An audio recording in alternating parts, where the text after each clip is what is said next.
लक्ष्मी स्रोत और उसका फल।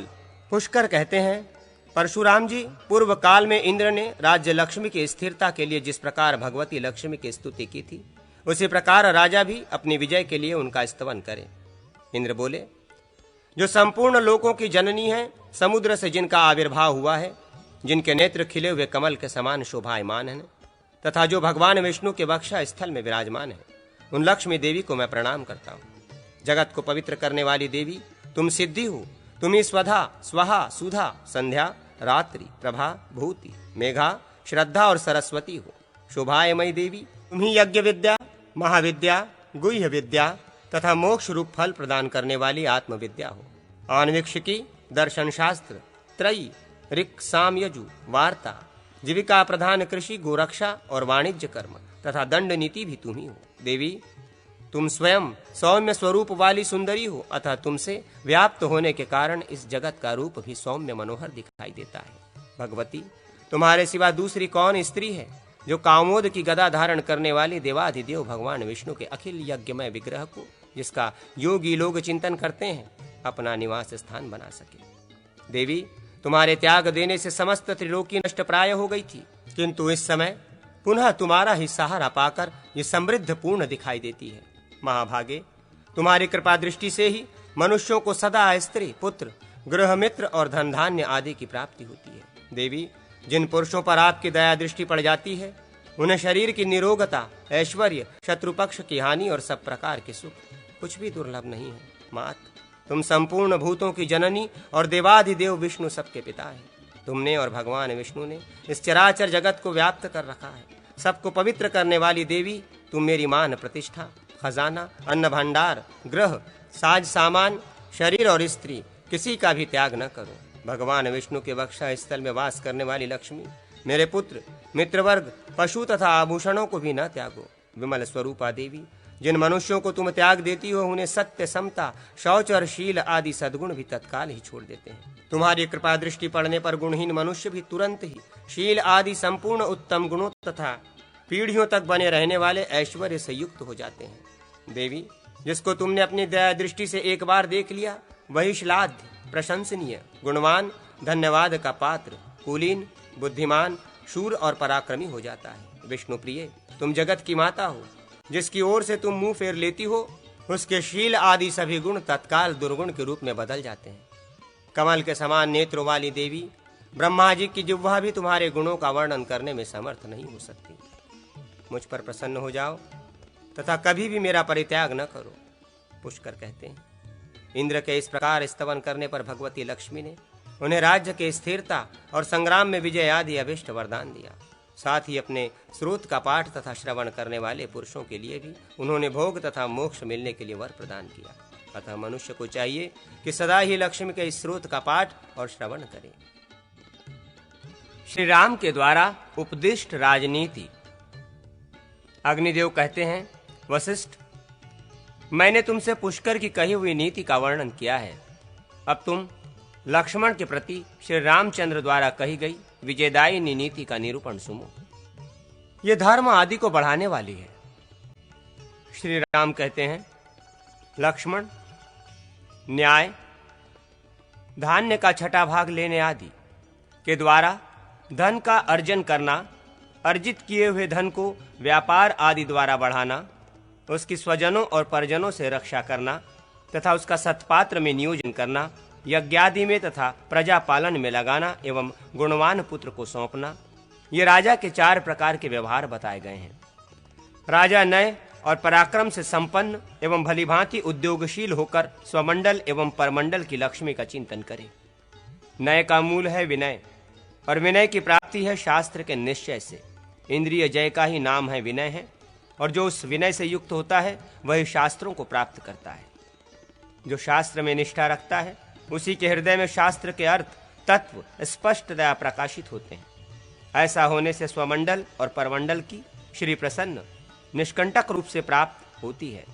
उसके लिए लक्ष्मी अपना द्वार खोल देती है। शास्त्र ज्ञान 8, गुणों से युक्त बुद्धि, धृति, उद्वेग का अभाव, दक्षता, आलस्य का अभाव, प्रगल्भता, सभा में बोलने या कार्य करने में भय अथवा संकोच का न होना, धारणशीलता, जानी सुनी बात को भूलने न देना, उत्साह, शौर्यादि गुण, प्रवचन शक्ति, दृढ़ता, आपत्ति काल में क्लेश सहन करने की क्षमता, प्रभाव, प्रभु शक्ति, शुचिता, विविध उपायों द्वारा परीक्षा लेने से सिद्ध हुई आचार विचार की शुद्धि, मैत्री, दूसरों को अपने प्रति आकृष्ट कर लेने का गुण, त्याग, सत्पात्र को दान देना, सत्य, प्रतिज्ञा पालन, कृतज्ञता, उपकार को न भूलना, कुल, कुलीनता, शील, अच्छा स्वभाव और दम, इंद्रिय निग्रह तथा क्लेश सहन की क्षमता, ये संपत्ति के हेतुभूत गुण हैं। विस्तृत विषय रूपी वन में दौड़ते हुए तथा निरंकुश होने के कारण विप्रमाथी विनाशकारी इंद्रिय रूपी हाथी को ज्ञानमय अंकुश में वश में करें। काम, क्रोध, लोभ, हर्ष, मान और मद ये षड्वर्ग कहे गए हैं। राजा इनका सर्वथा त्याग कर दें। इन सब का त्याग हो जाने पर वो सुखी होता है। राजा को चाहिए कि वो विनय गुण से संपन्न हो, आन्वेक्षिकी, आत्मविद्या एवं तर्क विद्या, वेदत्रयी, वार्ता, कृषि, वाणिज्य और पशुपालन तथा दंड नीति, इन 4 विद्याओं का उनके विद्वानों तथा उन विद्याओं के अनुसार अनुष्ठान करने वाले कर्मठ पुरुषों के साथ बैठकर चिंतन करें, जिससे लोक में इनका सम्यक प्रचार और प्रसार हो। आन्वेक्षिकी से आत्मज्ञान एवं वस्तु के यथार्थ स्वभाव का बोध होता है। धर्म और अधर्म का ज्ञान वेदत्रयी पर अवलंबित है। अर्थ और अनर्थ वार्ता के सम्यक उपयोग पर निर्भर है तथा न्याय और अन्याय दंड नीति के समुचित प्रयोग और अप्रयोग पर आधारित है। किसी भी प्राणी की हिंसा न करना, कष्ट न पहुंचाना, मधुर वचन बोलना, सत्य भाषण करना, बाहर और भीतर से पवित्र रहना एवं शौचाचार का पालन करना, दीनों के प्रति दयाभाव रखना तथा क्षमा, निंदा आदि को सह लेना, ये 4 वर्णों तथा आश्रमों के सामान्य धर्म कहे गए हैं। राजा को चाहिए कि वो प्रजा पर अनुग्रह करे और सदाचार के पालन में संलग्न रहे। मधुर वाणी, दीनों पर दया, देश काल की अपेक्षा से सत्पात्र को दान, दीनों और शरणागतों की रक्षा तथा सत्पुरुषों का संग, ये सत्पुरुषों के आचार हैं। ये आचार प्रजा संग्रह का उपाय है, जो लोक में प्रशंसित होने के कारण श्रेष्ठ हैं तथा भविष्य में भी अभ्युदय रूप फल देने वाला होने के कारण हितकारक है। यह शरीर मानसिक चिंताओं तथा रोगों से घिरा हुआ है। आज या कल इसका विनाश निश्चित है। ऐसी दशा में इसके लिए कौन राजा धर्म के विपरीत आचरण करेगा? राजा को चाहिए कि वो अपने लिए सुख की इच्छा रखकर दीन दुखी लोगों को पीड़ा न दे, क्योंकि सताया जाने वाला दीन दुखी मनुष्य दुख जनित क्रोध के द्वारा अत्याचारी राजा का विनाश कर डालता है। अपने पूजनीय पुरुष को जिस तरह सादर हाथ जोड़ा जाता है, कल्याणकामी राजा दुष्ट जन को उससे भी अधिक आदर देते हुए हाथ जोड़े। तात्पर्य यह है कि दुष्ट को सामनीति से ही वश में किया जा सकता है। साधु सुहृदों तथा दुष्ट शत्रुओं के प्रति भी सदा प्रिय वचन ही बोलना चाहिए। प्रियवादी देवता कहे गए हैं और कटुवादी पशु। बाहर और भीतर शुद्ध रहकर राजा आस्तिकता, ईश्वर तथा परलोक पर विश्वास द्वारा अंतःकरण को पवित्र बनाएं और सदा देवताओं का पूजन करें। गुरुजनों का देवताओं के समान ही सम्मान करें तथा सुहृदों को अपने तुल्य मानकर उनका भली भांति सत्कार करें। वो अपने ऐश्वर्य की रक्षा एवं वृद्धि के लिए गुरुजनों को प्रतिदिन प्रणाम द्वारा अनुकूल बनाएं। अनुचान, सांगवेद के अद्वैता की चेष्टाओं द्वारा विद्यावृद्ध सत्पुरुषों का सामुख्य प्राप्त करें। सुकृत कर्म, यज्ञादि पुण्य कर्म तथा गंध पुष्पादि समर्पण द्वारा देवताओं को अपने अनुकूल करें। सद्भाव, विश्वास द्वारा मित्र का हृदय जीते। संभ्रम, विशेष आदर से बांधवों, पिता और माता के कुलों के बड़े बूढ़ों को अनुकूल बनाएं। स्त्री को प्रेम से तथा भृत्य वर्ग को दान से वश में करें। इनके अतिरिक्त जो बाहरी लोग हैं, उनके प्रति अनुकूलता दिखाकर उनका हृदय जीतें। दूसरे लोगों के कृत्यों की निंदा या आलोचना न करना, अपने वर्ण तथा आश्रम के अनुरूप धर्म का निरंतर पालन करना, दीनों के प्रति दया, सभी लोक व्यवहारों के सबके मीठे मीठे वचन बोलना, अपने अनन्य मित्र का प्राण देकर भी उपकार करने के लिए उद्यत रहना, घर पर आए हुए मित्र या अन्य सज्जनों को भी हृदय से लगाना, उनके प्रति अत्यंत स्नेह एवं आदर प्रकट करना, आवश्यकता हो तो उनके लिए यथाशक्ति धन देना, लोगों के कटु व्यवहार एवं कठोर वचन को भी सहन करना, अपनी समृद्धि के अवसरों पर निर्विकार रहना, हर्ष या दर्प के वशीभूत न होना, दूसरों के अभ्युदय पर मन में ईर्ष्या या जलन न होना, दूसरों को ताप देने वाली बात न बोलना, मौन व्रत का आचरण, अधिक वाचाल न होना, बंधुजनों के साथ अटूट संबंध बनाए हुए रखना, सज्जनों के प्रति चतुरश्रता, अवरक सरल भाव से उनका समाराधन, उनकी हार्दिक सम्मति के अनुसार कार्य करना, ये महात्माओं के आचार है। श्री राम की राजनीति। श्री राम कहते हैं, लक्ष्मण स्वामी, राजा, अमात्य, मंत्री, राष्ट्र, जनपद, दुर्ग, किला, कोष, खजाना, बल, सेना और सुहृद, मित्रादि, ये राज्य के परस्पर उपकार करने वाले 7 अंग कहे गए हैं। राज्य के अंगों में राजा और मंत्री के बाद राष्ट्र प्रधान एवं अर्थ का साधन है, अतः उसका सदा पालन करना चाहिए। इन अंगों में पूर्व अंग पर की अपेक्षा श्रेष्ठ है। कुलीनता, सत्व, व्यसन और अभ्युदय में भी निर्विकार रहना, युवावस्था, शील, अच्छा स्वभाव, दाक्षिण्य, सबके अनुकूल रहना या उदारता, शीघ्रकारिता, दीर्घसूत्रता का अभाव, अभिसंवादिता, वाक्छल का आश्रय लेकर परस्पर विरोधी बातें न करना, सत्य, मिथ्या भाषण न करना, वृद्ध सेवा, विद्या वृद्धों की सेवा में रहना और उनकी बातों को मानना, कृतज्ञता, किसी के उपकार को न भुलाकर प्रत्युपकार के लिए उद्यत रहना, दैव संपन्नता, प्रबल पुरुषार्थ से दैव को भी अनुकूल बना लेना, बुद्धि, सुश्रुषा आदि 8 गुणों से युक्त प्रज्ञा, अशूद्र परिवारता, दुष्ट परिजनों से युक्त न होना, शक्य सामंतता, आसपास के मांडलिक राजाओं को वश में किए रहना, दृढ़ भक्तिता, सुदृढ़ अनुराग, दीर्घदर्शिता, दीर्घकाल में घटित होने वाली बातों का अनुमान कर लेना, उत्साह, शुद्ध चित्तता, स्थूल लक्ष्यता, अत्यंत मनस्वी होना, विनीतता, जितेंद्रियता और धार्मिकता, ये अच्छे आभिगामिक गुण हैं। जो सुप्रसिद्ध कुल में उत्पन्न, क्रूरतार रहित, गुणवान पुरुषों का संग्रह करने वाले तथा पवित्र, शुद्ध हों, ऐसे लोगों को आत्मकल्याण की इच्छा रखने वाला राजा अपना परिवार बनाए। वाग्मी, उत्तम वक्ता, ललित, मधुर एवं अल्पाक्षरों द्वारा ही बहुत से अर्थों का प्रतिपादन करने वाला। प्रगल्भ, सभा में सबको निहग्रित करके निर्भय बोलने वाला। स्मृतिमान, स्वभावतः किसी बात को न भूलने वाला।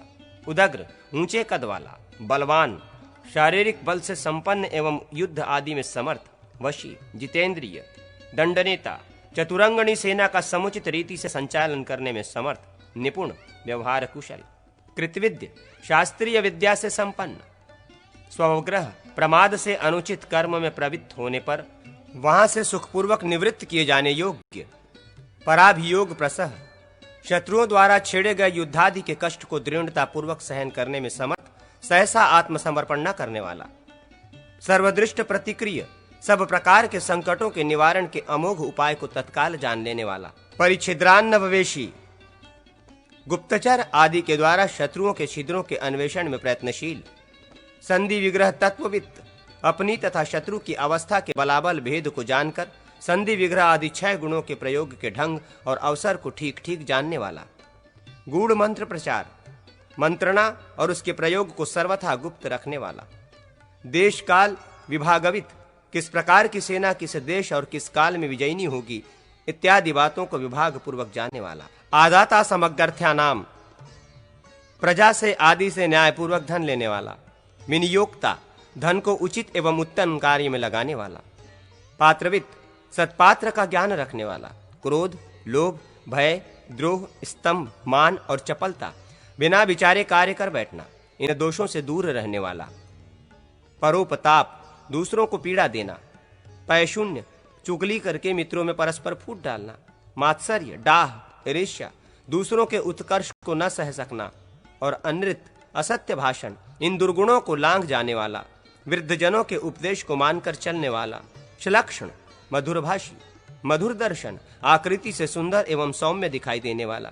गुणानुरागी, गुणवानों के गुणों पर रीझने वाला तथा मितभाषी, नपी तुली बात कहने वाला राजा श्रेष्ठ है। इस प्रकार यहाँ राजा के आत्म संपत्ति संबंधी गुण उसके स्वरूप के उपपादक गुण बताए गए हैं। उत्तम कुल में उत्पन्न, बाहर भीतर से शुद्ध, शौर्य संपन्न, आणवीक्षिकी आदि विद्याओं का जानने वाला, स्वामी भक्त तथा दंड नीति का समुचित प्रयोग करने वाले लोग राजा के सचिव अमात्य होने चाहिए।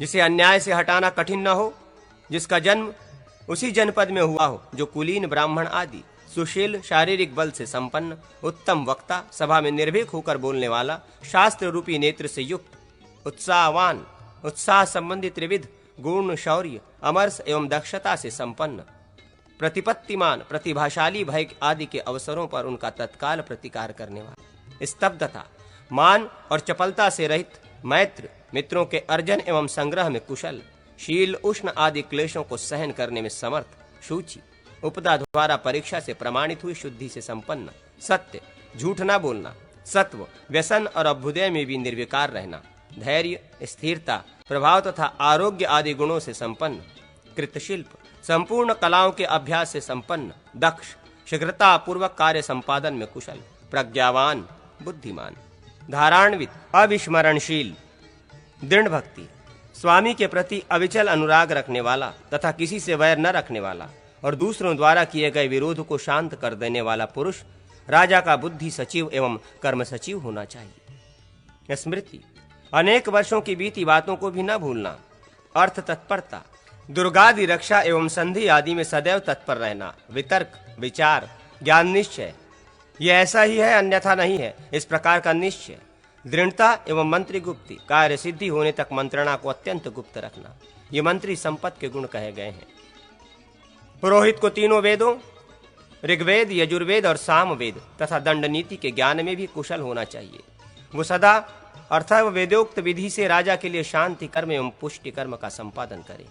बुद्धिमान राजा तदत्त विद्या के विद्वानों द्वारा उन अमात्यों के शास्त्र ज्ञान तथा शिल्प कर्म, इन दो गुणों की परीक्षा करें। ये परोक्ष या आगम प्रमाण द्वारा परीक्षण है। कुलीनता, जन्म स्थान तथा अवग्रह, उसे नियंत्रित रखने वाले बंधुजन, इन तीन बातों की जानकारी उसके आत्मीय जनों के द्वारा प्राप्त करें। यहाँ भी आगम तथा परोक्ष प्रमाण का ही आश्रय लिया गया है।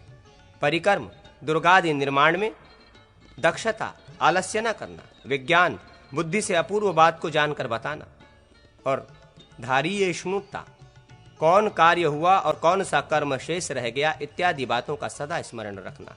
इन तीन गुणों की भी परीक्षा करें। प्रगल्भता, सभा आदि में निर्भीकता, प्रतिभा, प्रत्युत्पन्नमतिता, वाग्मिता, प्रवचन कौशल तथा सत्यवादिता, इन चार गुणों को बातचीत के प्रसंगों में स्वयं अपने अनुभवों से जाने। उत्साह, शौर्यादि प्रभाव, क्लेश सहन करने की क्षमता, धैर्य, स्वामी विषयक अनुराग और स्थिरता, इन गुणों की परीक्षा आपत्ति काल में करें।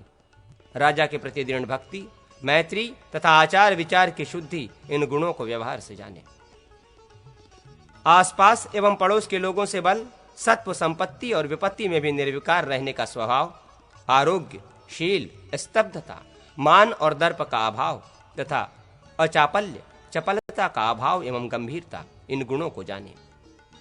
वैर न करने का स्वभाव, भद्रता, भलमनसाहत तथा शूद्रता, नीचता को प्रत्यक्ष देखकर जाने। जिनके गुण और बर्ताव प्रत्यक्ष नहीं है, उनके कार्यों से सर्वत्र उनके गुणों का अनुमान रखना चाहिए। जहां खेती की उपज अधिक हो, विभिन्न वस्तुओं की खाने हो, जहां विक्रय के योग्य तथा खनिज पदार्थ प्रचुर मात्रा में उपलब्ध होते हों, जो गौओं के लिए हितकारिणी घास आदि से युक्त, जहां पानी की बहुतायत हो, जो पवित्र जनपदों से घिरी हुई हो, जो सुरम्य हो, जहां के जंगलों में हाथी रहते हों, जहां जलमार्ग, पुल आदि तथा स्थल मार्ग, सड़कें हों, जहां की सिंचाई वर्षा पर निर्भर हो, अर्थात जहां सिंचाई के लिए प्रचुर मात्रा में जल उपलब्ध हो, ऐसी भूमि ऐश्वर्य वृद्धि के लिए प्रशस्त मानी गई है।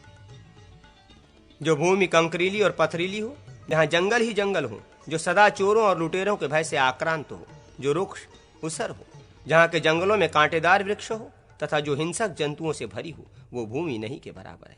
जहां सुखपूर्वक आजीविका चल सके, जो पूर्वोक्त उत्तम भूमि के गुणों से संपन्न हो, जहां जल की अधिकता हो, जिसे किसी पर्वत का सहारा प्राप्त हो, जहां शूद्रों, कारीगरों और वैश्यों की बस्ती अधिक हो, जहां के किसान विशेष उद्योगशील एवं बड़े बड़े कार्यों का आयोजन करने वाले हों, जो राजा के प्रति अनुरक्त, उनके शत्रुओं से द्वेष रखने वाला और पीड़ा तथा कर का भार सहन करने में समर्थ हो, अष्टपुष्ट एवं सुविस्तृत हो, जहां अनेक देशों के लोग आकर रहते हों, जो धार्मिक, पशु संपत्ति से भरा पूरा तथा धनी हो, और जहां के नायक, गांव के मुखिया मूर्ख और व्यसनग्रस्त हो, ऐसा जनपद राजा के लिए प्रशस्त कहा गया है।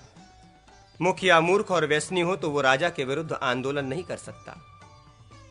जिसकी सीमा बहुत बड़ी हो, विस्तृत हो, जिसके चारों ओर विशाल खाइयां बनी हो, जिसके प्राकार पर कोटे और गोपुर फाटक बहुत ऊंचे हो, जो पर्वत, नदी, मरुभूमि अथवा जंगल का आश्रय लेकर बना हो, ऐसे पुर दुर्ग में राजा को निवास करना चाहिए। जहां जल, धान्य और धन प्रचुर मात्रा में विद्यमान हो, वो दुर्ग दीर्घकाल तक शत्रु के आक्रमण का सामना करने में समर्थ होता है। जलमय, पर्वतमय, वृक्षमय, एरीण, उजाड़ या वीरान स्थान पर बना हुआ तथा धानवन, मरुभूमि या बालूकामय प्रदेश में स्थित ये 5 प्रकार के दुर्ग हैं। दुर्ग का विचार करने वाले उत्तम बुद्धिमान पुरुषों ने इन सभी दुर्गों को प्रशस्त बतलाया है। जिसमें आय अधिक हो और खर्च कम, अर्थात जिसमें जमा अधिक होता हो और जिसमें से धन को कम निकाला जाता हो, जिसकी ख्याति खूब हो तथा जिसमें धन संबंधी देवता लक्ष्मी, कुबेर आदि का सदा पूजन किया जाता हो, जो मनोवांछित द्रव्यों से भरा पूरा हो, मनोरम हो और विश्वस्त जनों की देखरेख में हो, जिसका अर्जन धर्म एवं न्याय पूर्वक किया गया हो तथा जो महान व्यय को भी सहन कर लेने में समर्थ हो, ऐसा कोष श्रेष्ठ माना गया है। कोष का उपयोग धर्मादि की वृद्धि तथा मूल्यों के भरण पोषण आदि के लिए होना चाहिए। जो बाप दादों के समय से ही सैनिक सेवा करते आ रहे हों, वश में रहते, अनुशासन मानते हों, संगठित हों, जिनका वेतन चुका दिया जाता हो, बाकी न रहता हो, जिनके पुरुषार्थ की प्रसिद्धि हो, जो राजा के अपने ही जनपद में जन्मे हों, युद्ध कुशल हों और कुशल सैनिकों के साथ रहते हों, नाना प्रकार के अस्त्र शस्त्रों से संपन्न हो, जिन्हें नाना प्रकार के युद्धों में विशेष कुशलता प्राप्त हो तथा जिनके दल में बहुत से योद्धा भरे हों, जिन सैनिकों द्वारा अपनी सेना के घोड़े और हाथियों की आरती उतारी जाती हो, जो परदेश निवास, युद्ध संबंधी आयास तथा नाना प्रकार के क्लेश सहन करने के अभ्यासी हों तथा जिन्होंने युद्ध में बहुत श्रम किया हो, जिनके मन में दुविधा न हो तथा जिनमें अधिकांश क्षत्रिय जाति के लोग हों, ऐसी सेना या सैनिक दंडवीति वेत्ताओं के मत में श्रेष्ठ है। जो त्याग, अलोभ एवं दूसरों के लिए सब कुछ उत्सर्ग करने का स्वभाव, विज्ञान, संपूर्ण शास्त्रों में प्रवीणता तथा सत्व, विकार शून्यता, इन गुणों से संपन्न, महापक्ष, महान आश्रय एवं बहुसंख्यक बंधु आदि वर्ग से संपन्न, प्रियवंद, मधुर एवं हितकर वचन बोलने वाला, आयातिशम, सुस्थिर स्वभाव होने के कारण भविष्य काल में भी साथ देने वाला, अद्वैध, दुविधा में न रहने वाला तथा उत्तम कुल में उत्पन्न हो, ऐसे पुरुष को अपना मित्र बनाए। मित्र के आने पर दूर से ही अगवानी में जाना, स्पष्ट एवं प्रिय वचन बोलना तथा सत्कार पूर्वक मनोवांछित वस्तु देना। ये मित्र संग्रह के 3 प्रकार हैं। धर्म, काम और अर्थ की प्राप्ति, ये मित्र से मिलने वाले 3 प्रकार के फल हैं। 4 प्रकार के मित्र जानने चाहिए। औरस, माता पिता के संबंध से युक्त, मित्रता के संबंध से बंधा हुआ, कुल क्रमागत तथा संकट से बचाया हुआ, सत्यता, झूठ न बोलना, अनुराग और दुख सुख में समान रूप से भाग लेना, ये मित्र के गुण हैं। अब मैं अनुजीवी राजसेवक जनों के बर्ताव का वर्णन करूंगा। सेवाकुचित गुणों से संपन्न पुरुष राजा का सेवन करे। दक्षता, कौशल तथा शीघ्रकारिता, भद्रता, बलवंसाहत या लोकप्रियता, दृढ़ता, सुस्थिर स्नेह एवं कर्मों में दृढ़ता पूर्वक लगे रहना, क्षमा, निंदा आदि को सहन करना, क्लेश सहिष्णुता, भूख प्यास आदि के क्लेश को सहन करने की क्षमता, संतोष, शील और उत्साह, ये गुण अनुजीवी को अलंकृत करते हैं। सेवक यथा समय न्याय पूर्वक राजा की सेवा करे। दूसरे के स्थान पर जाना, क्रूरता, उद्दंडता या असभ्यता और ईर्ष्या, इन दोषों को वो त्याग दे। जो पद या अधिकार में अपने से बड़ा हो, उसका विरोध करके या उसकी बात काटकर राजसभा में न बोले। राजा के गुप्त कर्मों तथा मंत्रणा को कहीं प्रकाशित न करे। सेवक को चाहिए कि वो अपने प्रति स्नेह रखने वाले स्वामी से ही जीविका प्राप्त करने की चेष्टा करे। जो राजा विरक्त हो, सेवक से घृणा करता हो, उसे सेवक त्याग दे। यदि राजा अनुचित कार्य में प्रवृत्त हो तो उसे मना करना, और यदि न्याय युक्त कर्म में संलग्न हो तो उसमें उसका साथ देना। ये थोड़े से बंधु, मित्र और सेवकों का श्रेष्ठ आचार बताया गया है।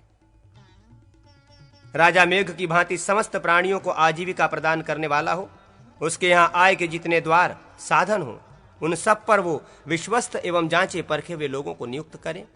जैसे सूर्य अपनी किरणों द्वारा पृथ्वी से जल लेता है, उसी प्रकार राजा उन आयुक्त पुरुषों द्वारा धन ग्रहण करे, जिन्हें उन कर्मों के करने का अभ्यास तथा यथार्थ ज्ञान हो, जो उपदा द्वारा शुद्ध प्रमाणित हुए हों तथा जिनके ऊपर जाने समझे हुए गणक आदि कर्ण वर्ग की नियुक्ति कर दी गई हो।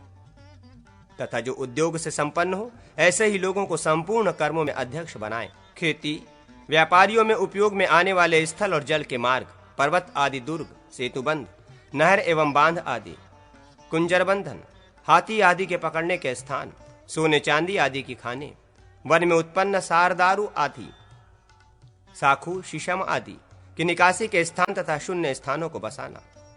आय के इन 8 द्वारों को अष्टवर्ग कहते हैं। अच्छे आचार व्यवहार वाला राजा इन अष्टवर्ग की निरंतर रक्षा करे। आयुक्तक, रक्षाधिकारी, राज कर्मचारी, चोर, शत्रु, राजा के प्रिय संबंधी तथा राजा के लोग, इन पांचों से प्रजाजनों को 5 प्रकार का भय प्राप्त होता है। इस भय का निवारण करके राजा उचित समय पर प्रजा से कर ग्रहण करे। राज्य के 2 भेद हैं, बाह्य और आभ्यंतर। राजा का अपना शरीर ही आभ्यंतर राज्य है तथा राष्ट्र या जनपद को बाह्य राज्य कहा गया है। राजा इन दोनों की रक्षा करे। जो पापी राजा के प्रिय होने पर भी राज्य को हानि पहुंचा रहे हों, वे दंडनीय हैं। राजा उन सब को दंड दे तथा विष आदि से अपनी रक्षा करे। स्त्रियों पर, पुत्रों पर तथा शत्रुओं पर कभी विश्वास न करे।